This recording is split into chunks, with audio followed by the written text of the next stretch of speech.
शांति। हाँ, कई बार हम प्रश्न के उत्तर में कहते हैं कि आप YouTube पर हमारे चैनल पर जाओ और प्लेलिस्ट में आपको सब कुछ ग्रुप वाइज मिलेगा। लेकिन कईयों की कंप्लेन होती है कि हम उसको प्लेलिस्ट में जाने का समझ नहीं आ रहा है और या नहीं जा रहे हैं।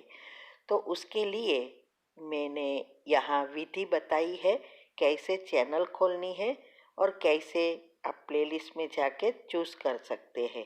तो प्लीज़ ये विधि फॉलो करो। ओम शांति।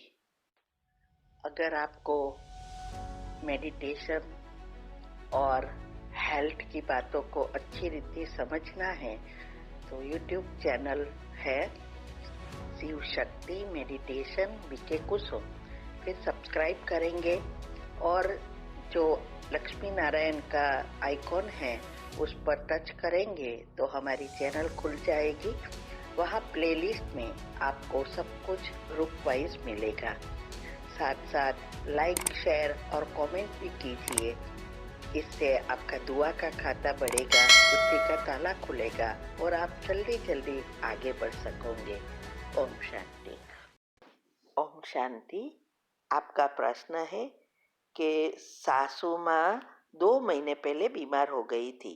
ज़्यादा ही उस टाइम भी मेरे युगल गांव में गए थे और वहाँ 12 दिन रुके थे और अभी भी 10 दिन रुक कर आए, लेकिन मैं नहीं जा पाई।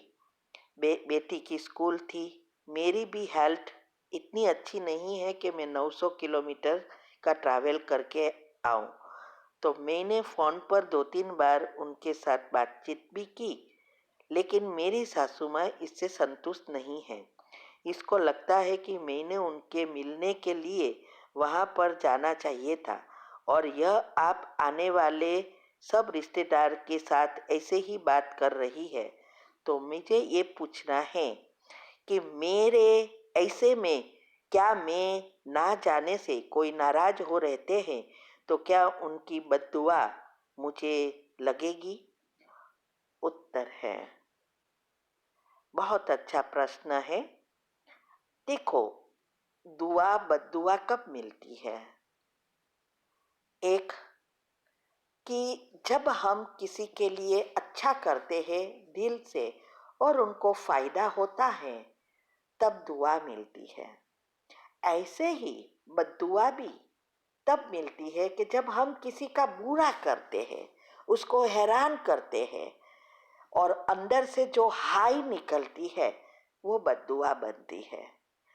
लेकिन सरकमटेंसेस अनुसार अगर हम नहीं जा सकते और वो आत्मा अकेली ही ऐसे ही न जाने के कारण दुखी होती है, लेकिन आपने उसे दुखी नहीं किया है, वो उनकी एक्सपेक्टेशन है और एक्सपेक्टेशन सभी की अपनी अपनी होती है और हर एक्सपेक्टेशन पूरी होवे ना होवे वो अलग चीज़ है। अगर ये एक्सपेक्टेशन नहीं होने के कारण अगर वो दुखी होती है, नाराज होती है, तो उससे कोई बद्दुआ नहीं निकलती। उसका तो उनका खुद का कर्म बनता है, वही उनकी नेगेटिव एनर्जी बाहर खींच रही है और उसके और पाप कर्म खींच रही है। इससे बीमारी और बढ़ेगी। तो देखो, ये सभी बातों को अच्छी रीति हमें समझना है। और दूसरा, अगर आप नहीं गए लेकिन वो जो भी बात आपको आप सुन रही है, माना आपको कोई बोल रहा है कि आपके बारे में ये कह रहे हैं या फोन पर कुछ ऐसा बोल रही है और आपको अगर दुख होवे इस बातों का तो जरूर आपका भी कर्म बनेगा। लेकिन आपको कोई चीज़ें अपनी अवस्था को संभालना है। वो जो भी करे हमें कोई फर्क नहीं पड़ना चाहिए। वैसे भी जो भी चीज़ें हमारे ज्ञान मार्ग में नियम वगैरह है और जो पाप कर्म की सूक्ष्म गति है उसमें तो कितनों सूक्ष्म है। किसी के घर हम खाते हैं तो भी हमारा कर्म बनता है, किसी के बारे में सोचते हैं तो भी कर्म बनता है, किसी के को हम पैसे देते हैं उससे भी हमारी लेन देन बनती है, और कोई गलत उपयोग करता है तो उससे भी हमारे पाप कर्म बनते हैं। हम अच्छी भावना से देते हैं और कोई गलत यूज़ करता है तो भी पाप कर्म बनता है। अगर कोई चीज़ हम करवाते हैं, ज्योतिष वगैरह कुछ भी, और वो पैसा लोभ के खातर वो कमाते हैं, और हमारे काम उसके उसका भी वो, और उनके बच्चे अगर दुरुपयोग करता है तो उससे भी कर्म बनता है। अगर सदुपयोग उनके घर चलाने के लिए करता है तो उस आत्मा के साथ कर्म बनता है, भले पाप कर्म ना बने। तो ऐसे कर्म की सूक्ष्म गति को अच्छी रीति हमें समझना है जब हम ज्ञान मार्ग में चल रहे हैं, क्योंकि ये सभी बातों से कोई खुश नहीं रहता। इवन घर में भी अगर हमारी धारणाएं देखो तो कोई खुश नहीं है, लेकिन खुश नाखुश रहना वो हर एक आत्मा की अपनी अपनी चिंतन की वजह है।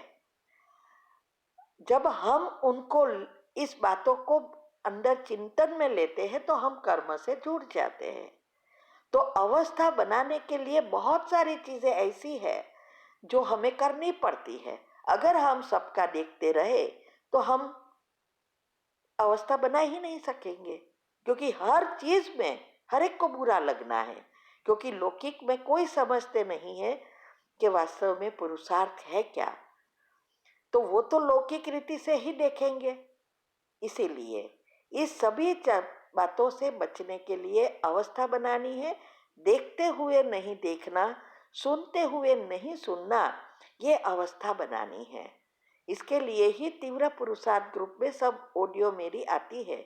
ये सब चीज़ों से हम गुजरे हैं, क्योंकि हम व्यवहार ना करें तो भी लोग बोलेंगे। हम सिंपल साड़ी पहन के जाएंगे पुरानी तो भी लोग बोलेंगे, सोचेंगे, कंजूस कहेंगे, क्या से क्या कहेंगे।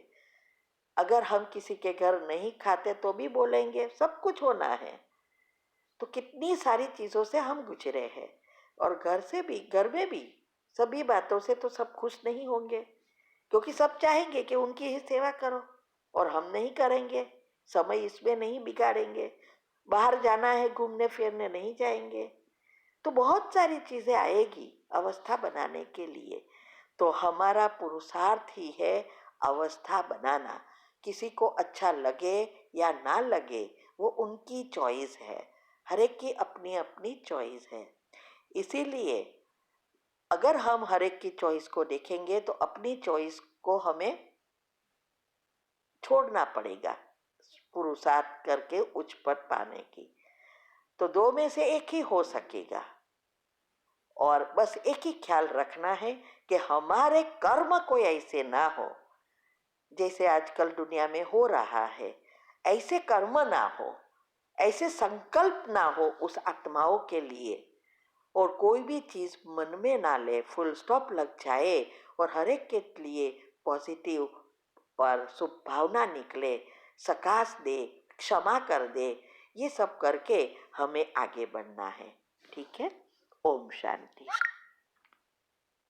कि किसी गौशाला या किसी फार्म पर जाकर एक गाय को गले लगाना है, और ऐसा करके आप अपने मन से उदासी या डिप्रेशन या स्ट्रेस को दूर कर सकते हैं। विदेशों में यह ट्रेंड बहुत लोकप्रिय हो रहा है आजकल, और वहां इसे काउ कडलिंग के नाम से जाना जाता है, यानी गाय को गले लगाना।